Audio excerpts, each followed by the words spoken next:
Hey everybody, Michael here with the 5th video in my 1000 videos celebration. So because this is video number 5, I'm going to answer my 5th set of 10 questions. I wasn't going to answer this question at first because I don't know how to answer it, but a lot of people really want to know. If I had to make my own Nancy Drew game, I have no idea what I'd put in the Nancy Drew game. I think I would throw in maybe a couple of characters from older games. I kind of like when they do that, such as in White Wolf of Icicle Creek, when you can call Tino Balducci, or Legend of the Crystal Skull, where you can call Professor Hotchkiss, or in Phantom of Venice, where you can call Prudence Rutherford. So I think I would make it so you could call at least one character from one of the older games, because that's a lot of fun. People seem to want to see Sunny June in a game, so I'd make him a character too. How's that? I'll have Sunny June as a character, and the character you can call, let's say you can call Kyler Mallory. How's that? Okay, so you call Kyler Mallory, you can see Sunny June. Where is the game going to take place? The game is going to take place, let me see. We've been to Ireland. We've been to Chicago. Well, we've been to St. Louis, which is close to Chicago. Okay, how's that? They're gonna go to Chicago. How's that? Nancy has a mystery to solve in Chicago. I don't know what sort of mystery there is to solve in Chicago. I don't know. Maybe somebody stole all of the Chicago-style pizza. Okay, that would be a dumb idea for a mystery.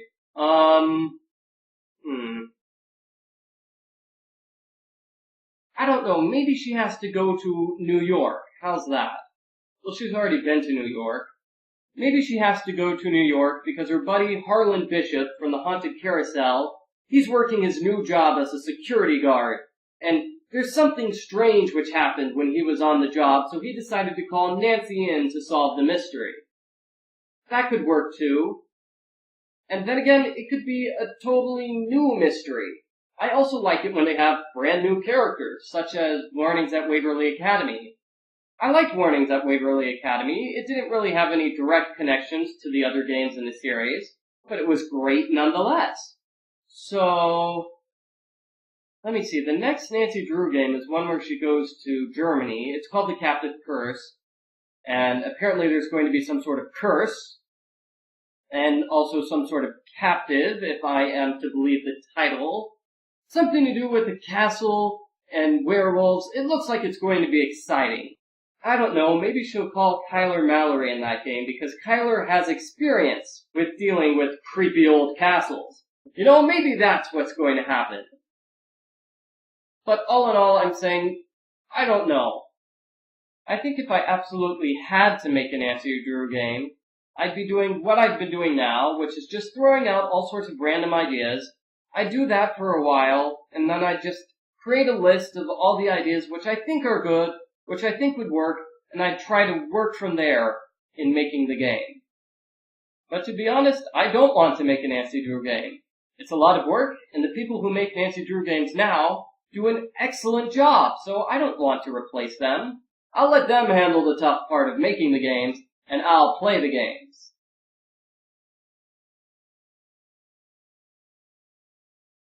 This is another question that a lot of people asked. I like Harry Potter. It's a good series. Because I'm old, I was there when the series originally came out 10 years ago. Okay, that's not so old, but, you know, I can remember getting Prisoner of Azkaban at the time Prisoner of Azkaban actually came out. And then I can remember waiting for Goblet of Fire, and then waiting 500 years for Order of the Phoenix. It took a really long time for her to write Order of the Phoenix. Okay, it was only 3 years, but it felt like a really, really long time. So yeah, that was over 10 years ago. So, I started the series about 12 years ago. 12, 13, 14 years ago. It's a good series. I like it. I think Order of the Phoenix was the last book in the series that I really enjoyed. I didn't so much like Half-Blood Prince or Deathly Hallows. Those were fun, those were good to read, but I didn't really like the book so much. There's not much of a plot to Half-Blood Prince. I mean, it's called Harry Potter and the Half-Blood Prince. And the book belonging to the Half-Blood Prince only gets mentioned, say, 3, 4 times. It's not that important to the plot. Whereas in Chamber of Secrets, the Chamber of Secrets, whoa, that got mentioned all the time. It was the main focus of the plot. There was a clear ending to the book when Harry went to the Chamber of Secrets. And in Prisoner of Azkaban, there was a clear ending when Harry met the Prisoner of Azkaban. And in Sorcerer's Stone, there was a clear ending when Harry found the Sorcerer's Stone. But in Half-Blood Prince, well, I guess you get to find out who the Half-Blood Prince is, but it still wasn't much of a clear ending. It didn't really feel like the book was leading up to that moment, you know? As for Goblet of Fire, I still don't think it should be called Goblet of Fire. I still think it should have been called Harry Potter and the Triwizard Tournament. That was one of her original names for the book, and I think that's a lot better than the Goblet of Fire, because the Goblet of Fire doesn't have a whole lot to do with the story. The book is about the Triwizard Tournament, so the book should be called Harry Potter and the Triwizard Tournament. Okay, I know that it's kind of pointless for me to complain about this. They're not going to change the name of the book. Ooh, speaking of things they changed, they have changed some things in the book. At the end of the book, there's the big confrontation between Harry and Voldemort, and all the ghosts start coming out of Voldemort's wand. And the question is, who comes out first? Is it Harry's father or Harry's mother? Now, what happened in the original version of the book is that Harry's father came out first, and then his mother. However, technically, Harry's mother was killed second, and because this is going in reverse, it should have been that Harry's mother comes out first, and then his father comes out first. And in later editions of the book, they just switch it around, so Harry's father is the one who comes out second, and Harry's mother comes out first. I kind of prefer the ending where Harry's mother is the one who comes out second. I don't really like the way they just edited it. What they did was basically switch the word father with mother. That's basically how they edited it. So Harry's father is saying the line of dialogue that his mother should be saying, and the mother is saying the line of dialogue that the father should be saying, and it just doesn't fit as well as it did in the original. Okay, that's getting way off topic, but I think what I'm trying to say is, I had the original version of Goblet of Fire, and I like the misprinted version much better than the corrected version which came out later. Oh yes, okay, other people wanted to know how I feel about the movie series. The movies are fine. I like the first one and the second one. They were great. The third one is just plain weird. I don't like the third one. It's weird, and it doesn't follow the book at all, so I don't really like that. The fourth one was good. There were some issues with it, like the 20-minute dragon fight, or the 20 minutes of Harry swimming underwater, which is in the book, I guess. No, it's not really in the book. That was always an issue I had with the Goblet of Fire, is that it seems kind of boring for the people who have to watch the Triwizard Tournament. The second task all takes place underwater, and nobody gets to see what's going on. So the people in the stands just sit around and watch the shore for an hour while nothing happens. That just seems boring. And in the movie, what happens is that Harry chases the Hungarian Horntail all around the castle, and everybody is just sitting in the stands waiting for Harry to return. So I feel bad for the people who are watching the Triwizard Tournament because they have to be bored out of their minds the whole time. I'm not sure if they even get to see what happens in the third task. The third task is the maze, and unless they have, like, flying camera monitors around, which I'm pretty sure they don't, then the people in the stands, again, don't get to see what happens in the third task. So I would really not want to see the Triwizard Tournament because it's mostly just sitting around and not getting to see any of the exciting action. Except for the first task, where you get to see the people take on dragons. That was exciting, but the other tasks, which were exciting in themselves, are not exciting to watch. And I think I've gotten off topic again. Where was I? The movies! Yes, the movies. The fifth movie was good. I didn't really like the sixth movie.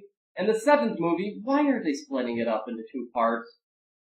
I'll wait until I see the second part before saying that I officially hate it, but yeah, I don't know. I don't know if it's a problem with the movie or a problem with the book, because the book has Harry going camping for 9 months straight, which is not very exciting movie material. So I don't know. I don't know if it's boring or not. I'll wait until I see part 2. I always wanted to see Goblet of Fire in 2 parts, but unfortunately, that's not what happened. So how long have I been talking? I have officially been talking for about 15 minutes. Let me move on to some of the other questions. If you have more Harry Potter related questions, then I guess you can just leave them down. I'm basically really knowledgeable about the series, because I would read all of the interviews with J.K. Rowling. They kind of stopped those interviews around the time Goblet of Fire came out. But I remember checking Scholastic's website every single month, trying to find new interviews with J.K. Rowling because I was excited and I wanted to learn more about the series. So whenever my friends have a question about who's this character in this movie, or what's up with Dumbledore? Is he old or is he just crazy? The answer is that he is both old and, well, Dumbledore isn't old and crazy. See, this is part of the reason why I don't like Prisoner of Azkaban, is because Dumbledore just turned into crazy hippie Dumbledore in the movies, starting with movie number 3. I kind of prefer Dumbledore in the first 2 movies. I mean, hippie Dumbledore is a lot more active and a lot more energetic and a lot more fun to watch than the older Dumbledore. However, I thought the older Dumbledore was a bit truer to the character. He resembled the Dumbledore in the books much more than hippie Dumbledore does. And I've been babbling off topic again. What I'm trying to say is, my friends come to me with all sorts of questions about the Harry Potter series because I know a lot about the Harry Potter series. So if you guys have specific questions about the Harry Potter series, just let me know, and maybe I'll get to them in another one of these videos. I say maybe, but probably not, because I have a lot of questions, and I'm only on question number 52. I don't want to be answering questions forever, so maybe I'll stop when I reach question 100. When I get to question number 100, I'm going to stop and see how many questions are left, if there are any I really want to answer, and maybe I'll just make one last video where I breeze through all of the questions that I want to answer, and then I'll finish with these question and answer videos. Okay, officially time to start question number 53. I love the Professor Layton series. For those of you who don't know, the Professor Layton series is a series of video games for the Nintendo DS. It's basically made up of mystery solving and brain teasers. Yeah, all sorts of logical puzzles, brain teasers, and mystery solving. All 3 of those packed together to make a nice game. I like it. It's a great series. I made a walkthrough for the first game in the series. I'd love to make a walkthrough for the second or third game in the series, but I'm not going to. I'm probably not going to anyway, because it's a lot of work. There are a lot of cutscenes in the Professor Layton series, and the cutscenes are great. I like the cutscenes, but it's really hard to make the audio match the video for those cutscenes. So that's the main reason why, if you watch my walkthrough during the cutscenes, the audio gets choppy and all sorts of things like that.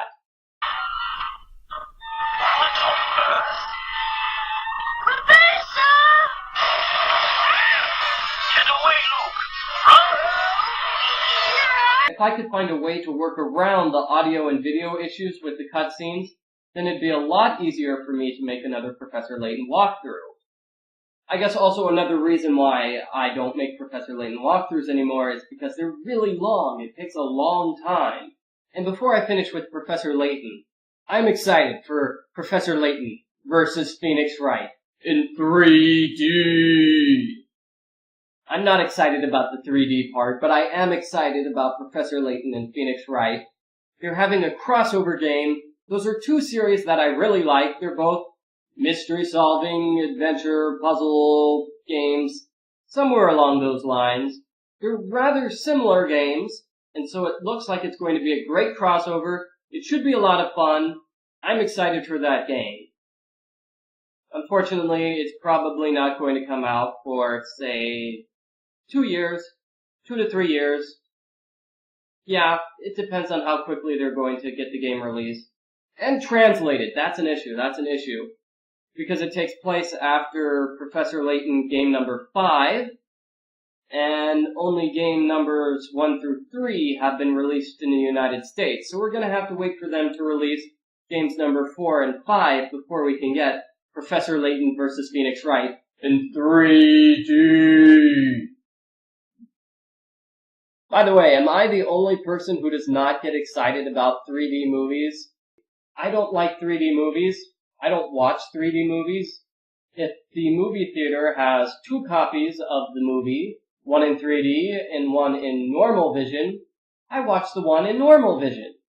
So yeah, I'm not a fan of 3D movies, and I'm not going to see any 3D movies anytime soon. I would like to get excited for Legend of Zelda Skyward Sword, but this game has been in production so long, it's been delayed so many times that I just can't really get super excited. I can still remember when people were saying, oh man, it's going to come out 2008, and then 2009, and then 2010, and then 2011. And I'm pretty sure it's going to come out in 2012 unless they delay it again. So, it's hard to maintain a high level of excitement when you have no idea when the game is coming out, or really what this game is going to be like. All in all, we haven't really seen much of this game. They showed some footage at E3 2010, and it still looked like it was very early in development, just judging by the level of detail from the graphics or the scenery. The scenery is just very open and bland. It looked like there was still a lot of work to be done on the game. So that's why I think it's going to come out 2012. All we've seen so far looks like it's not even close to being finished. And so I'm presuming the game isn't close to being finished. And so I'm going to wait, say, another year or so, wait until we get more footage, see what this game is like, and then maybe I'll get more excited for Skyward Sword. Okay, the recent culprits of the Nancy Drew series. I don't want to say their names because that would be a total spoiler, but let's see, the last 4 culprits. I like the one in Trail of the Twister. I thought that was well done. Ransom of the 7 Ships, that was fun. I had a lot of fun with that culprit. Warnings at Waverly Academy. I didn't really so much like the culprit. I didn't really like that. I liked the scene where the culprit was caught, though. Where the culprit was trying to escape. That was my favorite part about the ending. I think also with Warnings at Waverly Academy, the animation they had for the culprit at the end of the game was different than the animation they had for the culprit during the game itself. The culprit's hair looked different. The hair looked kind of different. It's not a big issue, but it's always something that sort of bugged me. I was always wondering why that was the case. However, it's not that big of an issue, like I said. Actually, I think the hair looks much more realistic during the ending sequence than it does during the rest of the game. And let me see, the 4th culprit, the culprit for Nancy Drew, Shadow at the Water's Edge. I like the culprit in Nancy Drew, Shadow at the Water's Edge. You could really get the feeling of what the culprit was like. I'm not sure I explained that properly, but you could understand why the culprit did what he or she did. It's not just that the culprit is an evil person and that's why the culprit did it. No, the culprit had reasons, and you could really feel bad for the culprit. I felt bad for the culprit anyway. I could understand why he or she did the bad things that he or she did. And I felt sorry for him or her. Also, same thing with the culprit in Nancy Drew, Trail of Twister. So I guess what I'm trying to say is the culprits are starting to become a bit more rounded, a bit more realistic. And you get a better sense of knowing why they've done what they've done. I referred to this a couple of times during my walkthrough of Legend of Zelda Ocarina of Time, but I like the character Navi. I liked her. I thought she was a great character. I was very surprised a couple of years ago when I went on the internet and found out that everybody hates Navi. There's all sorts of stuff about how Navi's annoying, and she just talks all the time, and she's got this annoying voice. I never thought that was the case. I never really had a problem with Navi when I played the game. And so I'm just saying, Navi's a good character. I liked her. I thought she was a good character. I'll be interested in seeing what they do with Navi in the remake of Ocarina of Time. This remake, of course, is in 3D.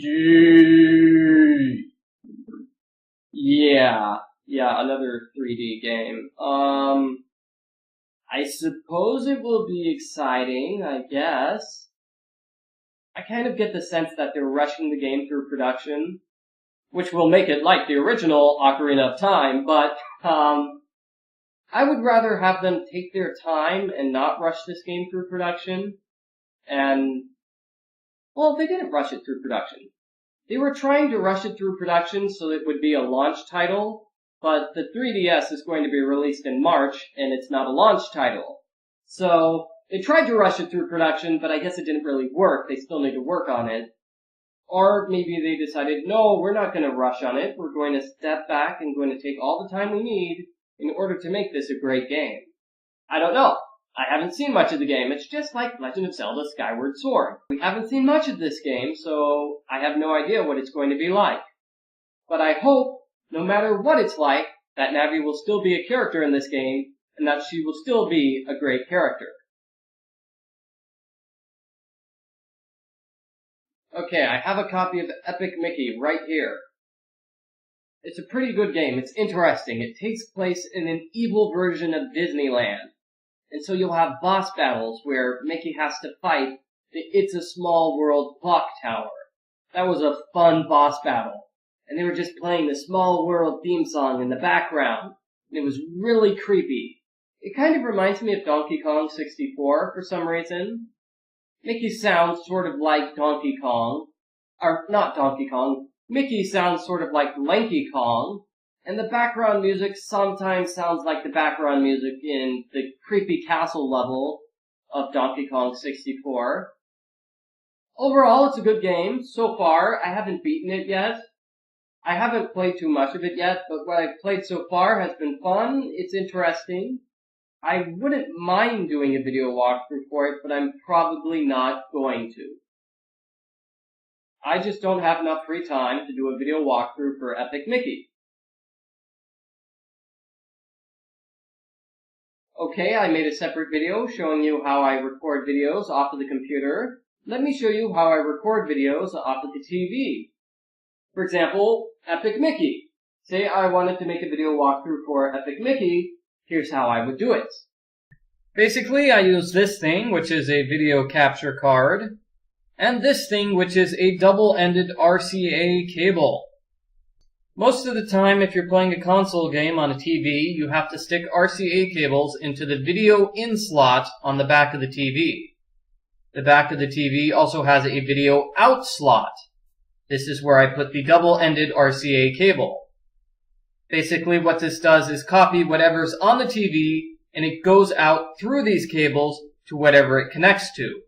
I connect it to the video capture device, which I connect to my computer, and therefore the image on the TV gets sent out through the cables to my computer. So that's basically what I do. I use something called a video capture device in order to connect my TV screen to my computer. That's how I record things off of the TV. I use a video capture card. Alright, in April 2009, I made a vlog about the various Nancy Drew games, and there have been more Nancy Drew games since then, so let me continue my thoughts on those Nancy Drew games. With Nancy Drew, Ransom of the Seven Ships, I think my favorite part of the game was just getting to see Bess and George for the first time. That was great. I loved seeing Bess and George. These are characters that you've talked to in all of the other games in the series, or just about all of the other games in the series, so it was fun to finally get to see them. I liked Cuckoo the Parrot. Cuckoo was a nice reincarnation of Lulu. And the Culprit was great. The Culprit was another character that we've seen earlier on in the series. I like that. So The characters were great, and it was my favorite style of game in that it was basically mostly puzzles. Yeah, it was mostly just a puzzle-based game as opposed to having a lot of character interaction. To be sure, there was character interaction. I like the characters, but it's not like other games in this series. It's not like Trail of the Twister where you have 5 or so different characters, and each of them has their own separate plot line and separate things that they're doing. So, Ransom of the Seven Ships was more heavy on puzzles than it was on storyline. But that's okay. I like the puzzles, and it really wouldn't fit the storyline if they had a lot of characters. So, all in all, I like that game. I think I would give it, say, a 9 out of 10. Warnings at Waverly Academy was a perfect complement to Ransom of the Seven Ships, in that it was very character-based. You had all sorts of characters, and they were all doing their own separate things, and they had their separate plot lines, and it was great. I especially loved the plot twist about Rachel Hubbard. That was my favorite part of the game. And the characters themselves were good. They're not all good. I'm not a big fan of Izzy. Well, I guess you're not supposed to be a big fan of Izzy. She's kind of mean and bossy, which is sort of why I don't like her. There are a couple of things that I don't like about Warnings at Waverly Academy, and I would change, but none of them are very big. Let me see, what would I change? I would change the Snack Shack puzzle. That's number 1. You have to do that about 5 times in the game. It just felt like you had to do it 1 time too many. It's a fun puzzle, I liked it, but you just had to do it too often. Just 1 time too often. I didn't like that, so I'd get rid of the last time that you have to do Snack Shack puzzle. Number 2. The plot line about Izzy and Corinne being friends just sort of went nowhere. There's a photo of Izzy and Corinne together, and you talk to Corinne, and she's really excited about Izzy being her best friend. Then you talk to Izzy, and she says she's really upset. She says the photo's a fake. She sends out a text message saying the photo is a complete fake. But then when you go back to Corinne to talk to her about it, you don't get to talk to her about it. It just stops right there. The entire plotline stops there. I wanted to see the resolution. I wanted to see how Corinne reacts to the fact that Izzy says the photo is a fake. So, I'd just throw in a conversation about that. And thing number 3 is a problem that I came across. Lots of people have come across this. Is when you finish the map of the United States, sometimes you forget to take a picture for the website. And you absolutely have to take a picture or else you can't continue with the game. So some people find themselves forgetting to take the picture and then they can't go back and take the picture again, so they sort of get stuck and they have to start over. So I would just change it so that you can re-enter the room with the map of the United States. You know, that's what I do. That's all. No big deal. It's a really tiny thing, but it's a problem that some people have come across, so I would just change that little tiny thing. And that's change number 3. Other than that, I think the game is great. I give it a 9 out of 10. Apparently, I forgot to talk about Curse of Blackmoor Manor last time. I think it's a great game. I give it a 9 out of 10. It's really spooky, and it has a good match of character interaction and puzzles. I like it because you just have the freedom to do so many different things. I mean, there are so many different plot lines, and you can basically follow them in any order you want, which is why I like the game so much. It just gave you a sense of freedom, of exploration. I just liked it. It was a great game.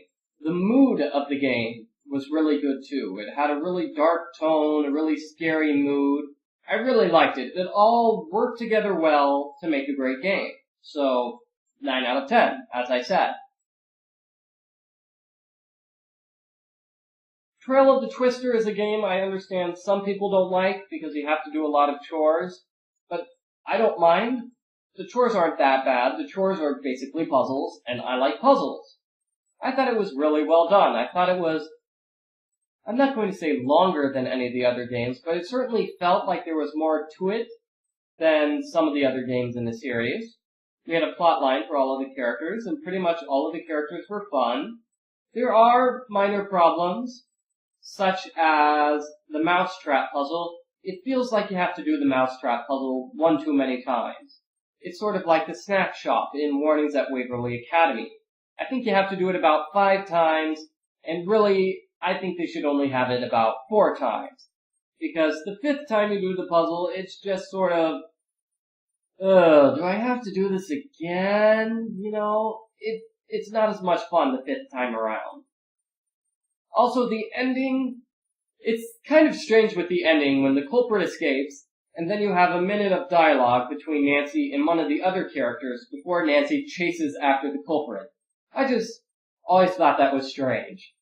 However, I did like the breakdown when Nancy confronted the culprit and the culprit just started ranting. That was fun. I liked that. And all in all, I think I'd give this game, say, like an 8.5 out of 10. I don't give 10 out of 10s. If I did, I would probably give 10 out of 10s to most of the games in the series. I wasn't so sure about this game when I heard it would take place in Japan, but I liked it. It was good. The Japanese thing worked out much better than I expected. It was a horror game, too. That is, it was one of the scarier games in the series. I really liked that. I liked the scary aspects of the game. And just like Curse of Blackmore Manor, they did a really good job of setting the mood and the tone for the game. It had an overall spooky theme, spooky tone, spooky mood, just spooky everything. It was great. I really liked it. The characters are fun. Most of the characters are fun. I liked Logan. I liked the plot line with Bess and George. It was really good to see how Bess and George were actually involved in this game, even if you didn't get to actually see their characters. They were still part of the plot line. I think if people are going to complain about this game, they're going to complain that the Sudoku puzzle and the Redigrams puzzle, the ones which are long and take a long time to solve, people might complain that those were too long and too hard to solve, and that it just took up way too much time. I don't have that complaint. I liked them. I thought they were good, but I can see why some people would complain that they're just far too long and complicated. Other than that, though, it's a great game. It's a good mystery. I give it a 9 out of 10. So all in all, I think I'm saying that I enjoyed all of the Nancy Drew games which have come out in the past 2 years. So they were good. They all get a 9 out of 10. Way to go, Nancy Drew. Time for the last question. Because I've been talking for a long time, my watch tells me I have totally gone over my time limit. So here is the final question, question number 60. No, I haven't played any of the Agatha Christie games. I'm going to presume that they are mystery games, because they're Agatha Christie games. So maybe they're sort of like the Nancy Drew games because they're also mystery games. But I haven't played them. I haven't seen anything about them. Also for Sherlock Holmes, I've seen some of them, but none of the ones that are mystery games. Some are point-and-click adventure games, I think, and others are hidden object games. And the only ones I've seen are the hidden object games, and those weren't very good, so I don't want to play them. I think the mystery games, the adventure games, are more exciting, but I haven't seen anything about them, so I don't know if they're good or not. Just like the Agatha Christie games, I haven't seen anything about them, so I don't know if they're good or not either. Alright, okay, so that's my answer to question number 60. Thank you very much for watching, everybody. I'll be back with questions 61 through 70 in the next video.